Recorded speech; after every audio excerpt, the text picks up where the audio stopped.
Good afternoon. My name is Li Yuan Liang. I'm the current EMSL director. It's my privilege to moderate this symposium to celebrate EMSL's 20 years anniversary. We want to celebrate the accomplishment, the achievements for the last 20 years as we look into the future to advance environmental molecular science. To start this off, it's my privilege to introduce our laboratory director, Steve Ashby.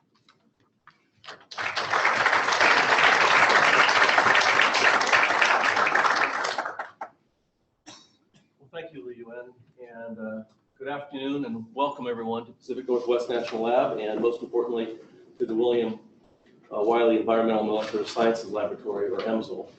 And this is just a tremendous day and event. The display out there is terrific. Li Yuan, you and your team have done a wonderful job getting ready for today and tomorrow.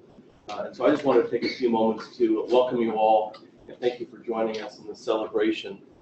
I am excited about the symposium. I wish I had a chance to listen in and learn a little bit more of these things and hear from a few of the pioneers. So I like that idea. As we get older, we no longer just become old, we become pioneers.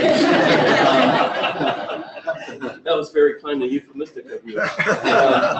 And there are many pioneers, in the true sense of the word, who were really instrumental in realizing this vision that Director Wiley had many years ago. And although I didn't have the pleasure of knowing Dr. Wiley, I've heard many good stories about him, the wonderful person he was, and really his vision of creating this.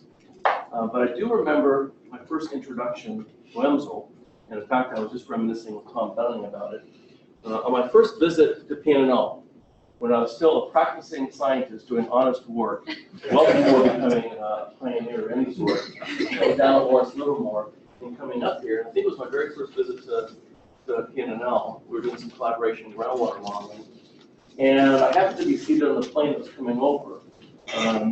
Flying over into it, and I remember being sitting next to this gentleman who was pointing out the features, because I didn't know where we were, and pointing out with evident pride, here's where we're going to be building this new scientific facility.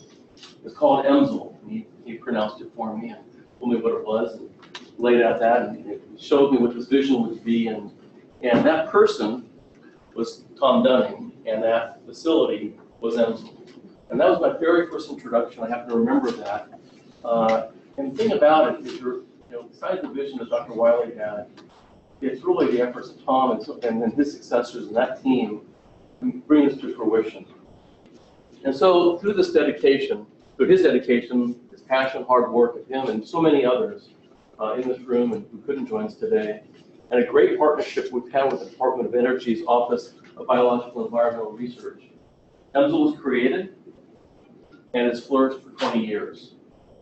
And it is now really coming into its own in terms of the science that its researchers and users are doing around so many different fields.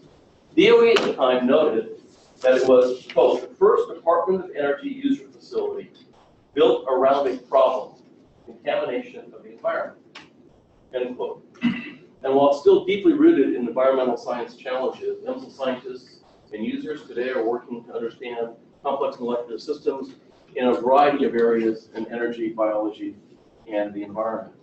And with nearly 6,000 scientific papers authored by EMSL staff and users to date, and more than 700 users annually from around the world coming to EMSL and using its capabilities and working with the scientists, the scientific impact of EMSL is significant and growing.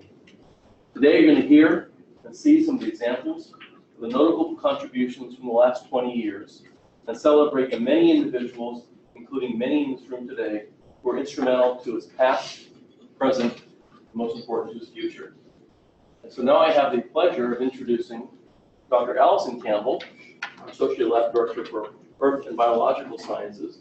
She also happens to be the President of the American Chemical Society, and prior to these things, she happened to be the longest-serving EMSL Director, more than 10 years. And she played a significant role in really shaping this facility, overseeing its growth and impact, and its alignment continue to meet the challenges that DOE expects us to address. And so during their time, also saw the rapid deployment of more than 30 instruments, many of which were enabled by ARA, in the addition of the so-called quiet wing, which is really remarkable. We'll be showing the Secretary that when he visits in the near future. So please, thank you very much for coming out here and joining us in this celebration, and now joining me in welcoming Allison Campbell.